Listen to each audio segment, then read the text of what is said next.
നിങ്ങളുടെ ഫോണിലേക്ക് ഒരു മെസ്സേജ് വരുന്നു, ഒരു EMI ഡ്യൂ ഡേറ്റ് കഴിഞ്ഞിരിക്കുന്നുവെന്ന്. നമ്മളിൽ പലരും വിചാരിക്കുക എന്താണെന്നോ, സാരമില്ല നാളെ അടയ്ക്കാം, അല്ലെങ്കിൽ അടുത്ത മാസം 2 EMI ഒരുമിച്ച് അടയ്ക്കാം എന്നായിരിക്കും. സത്യം പറഞ്ഞാൽ അതൊരു ചെറിയ അശ്രദ്ധയായി നമ്മൾ തള്ളിക്കളയും. പക്ഷെ അവിടെയാണ് നമ്മൾ തെറ്റുപറ്റുന്നത്. ആ ഒരൊറ്റ മെസ്സേജ്, ആ ഒരൊറ്റ ലേറ്റ് പേയ്മെന്റ് നിങ്ങളുടെ സാമ്പത്തിക ഭാവിയിൽ എത്ര വലിയ വിള്ളലുണ്ടാക്കുമെന്ന് ചിന്തിച്ചിട്ടുണ്ടോ? ഈ ഒരു ചെറിയ പരാജയം, ഒരു EMI ബൗൺസ്, ഇത് വെറും ഒരു ബാങ്കിങ് ടെക്നിക്കൽ എറർ അല്ല, ഇതൊരു ക്രെഡിറ്റ് ഇവന്റ് ആണ്. എല്ലാവർക്കും EMI എന്നത് ജീവിതത്തിന്റെ ഭാഗമാണ്. വീട് വെക്കാൻ ലോൺ എടുത്തു, അല്ലെങ്കിൽ ഒരു കാർ വാങ്ങി, അതുമല്ലെങ്കിൽ പേഴ്സണൽ ലോൺ, EMI മുടങ്ങുമ്പോഴാണ് നമ്മൾ അറിയാതെ ഒരു വലിയ കുഴിയിൽ ചെന്ന് ചാടുന്നത്. ഇവിടെയാണ് ഇതിലെ ട്വിസ്റ്റ്. നമ്മൾ വിചാരിക്കും ബാങ്കിന് കുറച്ച് പലിശ കൊടുത്താൽ തീരുന്ന പ്രശ്നമല്ലേ ഉള്ളൂ എന്ന്. അല്ല, അതല്ല ഇതിന്റെ ശരിക്കും പിന്നിലുള്ള ചിത്രം. EMI മുടങ്ങുമ്പോൾ നിങ്ങളുടെ സിബിൽ സ്കോർ അഥവാ ക്രെഡിറ്റ് സ്കോർ തകരാൻ തുടങ്ങും. വെറും ഒരു തവണ മുടങ്ങിയാൽ പോലും സ്കോറിൽ വലിയ മാറ്റങ്ങൾ വരും. വർഷങ്ങൾ കൊണ്ട് ഉണ്ടാക്കിയെടുത്ത ആ ക്രെഡിറ്റ് സ്കോർ വരും ദിവസങ്ങൾ കൊണ്ട് ഇല്ലാതാവുകയാണ് ചെയ്യുന്നത്. നമ്മൾ എന്തിനാണ് ഈ ക്രെഡിറ്റ് സ്കോറിനെ ഇത്ര പേടിക്കുന്നത്? ഒരു ഹോം ലോൺ എടുക്കാൻ ചെല്ലുമ്പോൾ ബാങ്ക് ആദ്യം നോക്കുന്നത് ഈ സ്കോറാണ്. സ്കോർ കുറഞ്ഞാൽ എന്ത് സംഭവിക്കും? ചിലപ്പോൾ ലോൺ കിട്ടില്ല, അല്ലെങ്കിൽ കിട്ടുകയാണെങ്കിൽ തന്നെ വലിയ പലിശയ്ക്ക് കിട്ടും. പണം നഷ്ടപ്പെടുന്നത് ഇങ്ങനെയാണ്. ഒരു ചെറിയ അശ്രദ്ധ കൊണ്ട് നമ്മൾ ഭാവിയിൽ അടയ്ക്കേണ്ടി വരുന്നത് ലക്ഷങ്ങളുടെ അധിക പലിശയാകാം. ഇത് നമ്മൾ ഗൗരവമായി കാണേണ്ട കാര്യമാണ്. ഇനി ഇതുകൊണ്ടുണ്ടാകുന്ന 5 പ്രധാന പ്രശ്നങ്ങൾ എന്തൊക്കെയാണെന്ന് നോക്കാം. ഒന്നാമതായി, നിങ്ങളുടെ വിശ്വസ്തത കുറയുന്നു. ഒരു തവണ പേയ്മെന്റ് മുടങ്ങിയാൽ ബാങ്കുകൾ നിങ്ങളെ ഒരു റിസ്കി ബോറോവർ ആയിട്ടാണ് കാണുക, അതായത് പണം തിരിച്ചു നൽകാൻ മടിയുള്ളവരാണ്.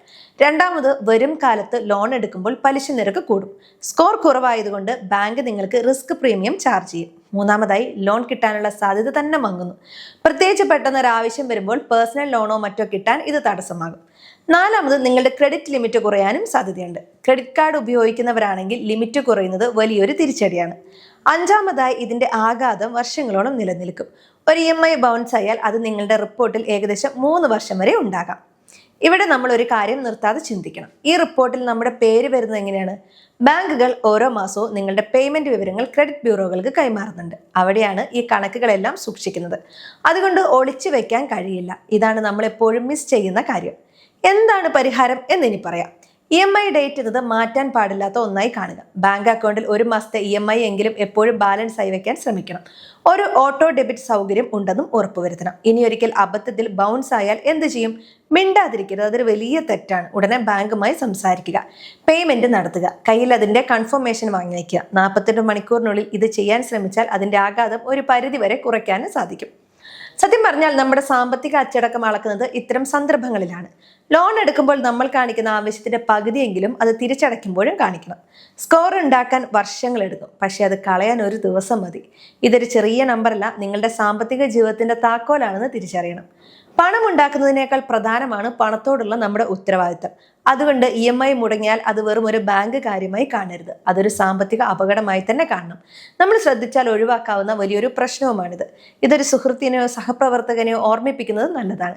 കാരണം EMI ബൗൺസ് പലപ്പോഴും അറിവില്ലായ്മ കൊണ്ട് സംഭവിക്കുന്നതാണ്. അതുകൊണ്ട് ഇത് മനസ്സിലാക്കി വെക്കുന്നത് നന്നായിരിക്കും. വരും ദിവസങ്ങളിൽ ലോൺ എടുക്കാൻ പ്ലാൻ ചെയ്യുന്നവരാണെങ്കിൽ പ്രത്യേകിച്ച് നിങ്ങളുടെ ഓരോ രൂപയ്ക്കും ഓരോ കണക്കുണ്ട്, ഓരോ പേയ്മെന്റിനും വലിയ വിലയുമുണ്ട്. ഈ വീഡിയോ വിവരങ്ങൾ നൽകാൻ മാത്രമാണ്. ഏതെങ്കിലും നിക്ഷേപ തീരുമാനങ്ങൾ എടുക്കുന്നതിന് മുമ്പ് ദയവായി ഒരു SEBI രജിസ്ട്രേർഡ് ഉപദേശകനെ സമീപിക്കുക.